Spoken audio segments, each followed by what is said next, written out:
इयम् आकाशवाणी। सम्प्रति वार्ताः श्रूयन्ताम्। प्रवाचकः पुनीतत्रिपाठी।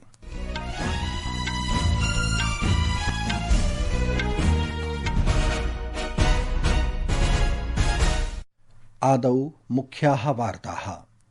निर्वाचनायोगेन उत्तरप्रदेशे विशेष पुनरीक्षण प्रक्रियायाः अनन्तरम् अद्य राज्यस्य प्रारूप मतदातृसूचिः प्रकाशिता।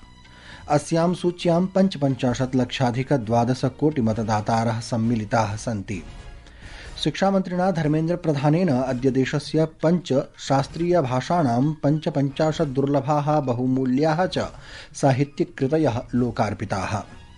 केन्द्रीय माध्यमिक शिक्षा परिषदा अद्य परीक्षासम्बद्ध कष्टं निवारयितुं छात्राणां कृते मनोसामाजिक परामर्श समर्थनम् आरब्धम्। देशस्य अतिशयभागेषु सघन कुज्झटिका कारणेन बहुत्र रेलसेवाः दुष्प्रभाविताः।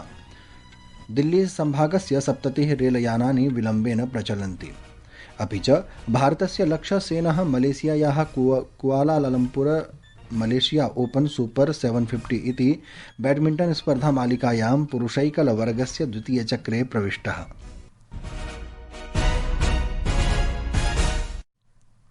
अथ वार्ताः विस्तरेण। निर्वाचनायोगेन उत्तरप्रदेशे विशेष पुनरीक्षण प्रक्रियायाः अनन्तरम् अद्य राज्यस्य प्रारूप मतदातृसूचिः प्रकाशिता। इतः पूर्वं प्रारूप मतदातृसूचेः प्रकाशनं विगते दिसम्बर मासे 31 दिनाङ्के निर्धारितमासीत्।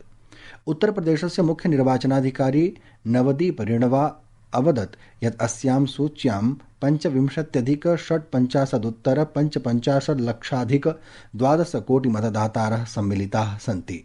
इलेक्ट्रल रोल को हमने पब्लिश किया है और इसका नेट रिजल्ट ये निकला कि जो 15,44,30,092 मतदाता थे, उनमें से जिनके गणना प्रपत्र जो रह रहे हैं उत्तर प्रदेश में जीवित हैं, या तो स्वयं ने हस्ताक्षर करके दिया या उनके परिवार के किसी वयस्क सदस्य ने हस्ताक्षर करके दिया, वो गणना पत्र जो हमारे पास आए वो थे 12,55,56,025। अमुना उक्तं यत् आपत्तिं प्रस्तोतुं फरवरी मासस्य 6 दिवसः अन्तिमावधिः वर्तते। उत्तरप्रदेशे मार्च मासस्य 6 दिनाङ्के परिष्कृता संशोधिता अन्तिमा च मतदातृसूचिः प्रकाशयिष्यते। ततः परं मतदातृसूच्यां कथमपि परिष्कारं नैव करिष्यते। शिक्षामन्त्रिणा धर्मेन्द्र प्रधानेन अद्य देशस्य 5 शास्त्रीयभाषाणां 55 दुर्लभाः बहुमूल्याः च साहित्यिककृतयः लोकार्पिताः। एतासु तमिल, तेलुगु, मलयालम, कन्नड, ओडिया भाषाः च सन्ति। पुस्तकानि केन्द्रीय भारतीय भाषा समित्या प्रकाशितानि सन्ति। नवदिल्ल्यां वार्ताहरैः सह वार्तालापं कुर्वन् श्री प्रधानः अवदत् यत् भारतीय भाषाः राष्ट्रं समाजं च संयोजयन्ति, ऐक्यं च कुर्वन्ति। सः अवदत् यत् सर्वाः भारतीय भाषाः राष्ट्रभाषाः इव इति प्रधानमन्त्रिणा नरेन्द्र मोदिना अवधानं दत्तम्। श्री प्रधानः अधोरेखितवान् यत् गतवर्षे सर्वकारेण 5 अन्याभिः भारतीयभाषाभिः अपि प्राचीनमूलकारणाच्च शास्त्रीयभाषारूपेण मान्यता प्रदत्ता। एतासु मराठी, तेलुगु, बांग्ला, असमिया, पाली, प्राकृत च सन्ति।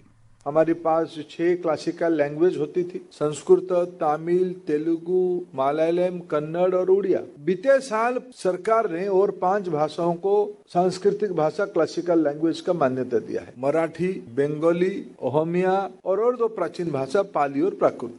मद्रासोच्च न्यायालयस्य मदुरै खण्डपीठेन तिरुप्पारन् कुण्ड्रं पर्वतस्थिते दीपथून स्तम्भे दीपप्रज्वालनस्य अनुमतिप्रदानाय एकलन्यायाधीशस्य आदेशः यथावत् प्रवर्तितः। न्यायमूर्तेः जी जयचन्द्रनस्य न्यायमूर्तेः के रामकृष्णनस्य च खण्डपीठेन उक्तं यत् यस्मिन् स्थाने दीपथून नामकः प्रस्तरस्तम्भो वर्तते तत्र भगवतः सुब्रह्मण्यं स्वामिनः मन्दिरमस्ति। पीठेन प्रोक्तं यत् भारतीय पुरातत्व सर्वेक्षणस्य परामर्शस्य अनन्तरं तत्र दीपं प्रज्वालयिष्यते।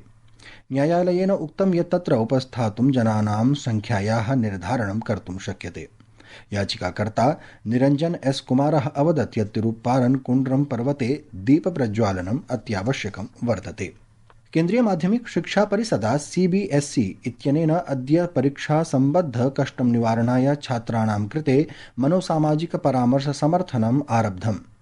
दशमीतः द्वादशी कक्षायाः परीक्षार्थिनां कृते निःशुल्कमनोसामाजिकपरामर्शसेवायाः प्रथमः चरणः अस्मिन् वर्षे जून मासस्य 1 दिनाङ्कपर्यन्तं प्रचलिष्यति। अस्य उपक्रमस्य उद्देश्यं परीक्षासम्बद्ध कष्टस्य भावनात्मकस्वास्थ्यस्य च निवारणम् अस्ति, येन छात्राः आत्मविश्वासेन, सन्तुलनेन, मानसिकस्पष्टतया च फरवरी मासस्य 17 दिनाङ्कादारभ्यमाणेषु परीक्षायां सम्मिलितुं समर्थाः भविष्यन्ति। छात्राः टोल फ्री संख्यायाम् 1-800-11-11-800-4 इत्यत्र सम्पर्कं कर्तुं शक्नुवन्ति। तथा च इंटरैक्टिव वॉइस रिस्पॉन्स सिस्टम इत्यस्य माध्यमेन हिंदी आंग्लभाषयोः 24 होरासु सहयोगं प्राप्तुं शक्नुवन्ति। प्रियाः श्रोतारः, संस्कृतवार्तायाः संस्करणमिदम् इदानीम् आकाशवाणीतः प्रसार्यते। सममेव अयं कार्यक्रमः आकाशवाण्याः अन्तर्जालपटले www.newsonair.gov.in इत्यत्र अथ न्यूज़ ऑन एआईआर चलदूरभाषीयतन्त्रांशे अपि उपलब्धो भविष्यति। प्रधानमन्त्री नरेन्द्र मोदी आन्ध्रप्रदेशस्य विशाख रिफाइनरी इत्यत्र हिन्दुस्तान पेट्रोलियम कॉर्पोरेशन लिमिटेड इत्यस्य अवशिष्ट उन्नयन सौकर्यस्य सफलतया आरम्भस्य प्रशंसाम् अकरोत्। सामाजिके अन्तर्जालीये पटले पेट्रोलियम प्राकृतिक ईंधन मन्त्रिणः हरदीप सिंह पुरी वर्यस्य सन्देशं विनिमयीकुर्वन् प्रधानमन्त्री अवदत् यत् एषा अत्याधुनिक सुविधा आत्मनिर्भर भारतस्य दृष्ट्या ऊर्जा स्वातन्त्र्यं वर्धयितुं राष्ट्रस्य प्रयत्नेषु गतिं जनयिष्यति। उत्तरप्रदेशस्य मुख्यमन्त्रिणा योगी आदित्यनाथेन प्रतिपादितं यत् 25+200 इत्यस्य विकसित भारत जी रामजी अधिनियमः देशस्य ग्रामीणाभिवृद्धि परिवेशे ऐतिहासिकं विकसित भारतस्य आधारं च भविष्यति। लोकभवने 26+200 प्रथम मन्त्रिमण्डलीय सभायाः अनन्तरं विशेष वार्ताहर सम्मेलनं सम्बोधयन् लखनऊ नगरे योगी आदित्यनाथः केन्द्रसर्वकारस्य निर्णयस्य प्रशंसाम् अकरोत्। तथा च उक्तवान् यत् अयं पारदर्शिक प्रक्रियां सुनिश्चेतुं, वृत्त्यावसरान् निर्मातुं, प्रत्याभूतिं प्रदातुं, ग्रामीणक्षेत्रेषु स्थायि सम्पत्तिं निर्मातुं च महत्वपूर्णः अधिनियमः अस्ति, येन ग्रामीण आधारभूत संरचनाः वर्धते।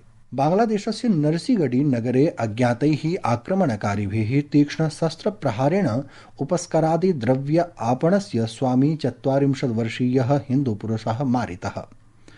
नरसिगडी मण्डले उपस्कर व्यापारिणः मोनी चक्रवर्ती इत्यस्य हत्यया सम्पूर्णे बांग्लादेशे भयं क्रोधं च वर्धितमस्ति। गतसप्ताहेषु हिन्दुसमुदायस्य जनानां हिंसा चिन्तास्पद श्रृङ्खलायां तस्य मृत्युः अभवत्।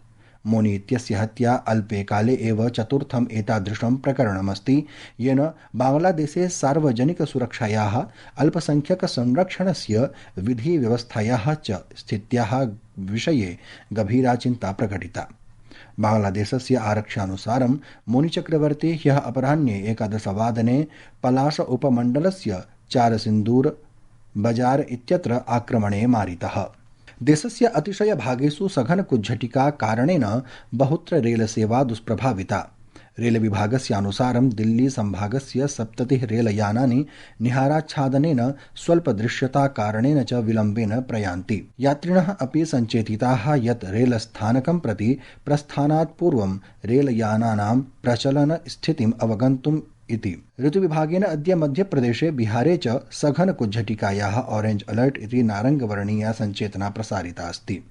ऋतुविभागेन उक्तं यत् आगामिनि 2-3 दिनेषु दिल्ल्यां, हरियाणायां, चण्डीगढे, पञ्जाबे, हिमाचलप्रदेशे, बिहारे, छत्तीसगढे, ओडिशायां, राजस्थाने, हिमालयीये पश्चिमबङ्गाले, देशस्य पूर्वोत्तरभागे अपि द्रष्टुं शक्यते।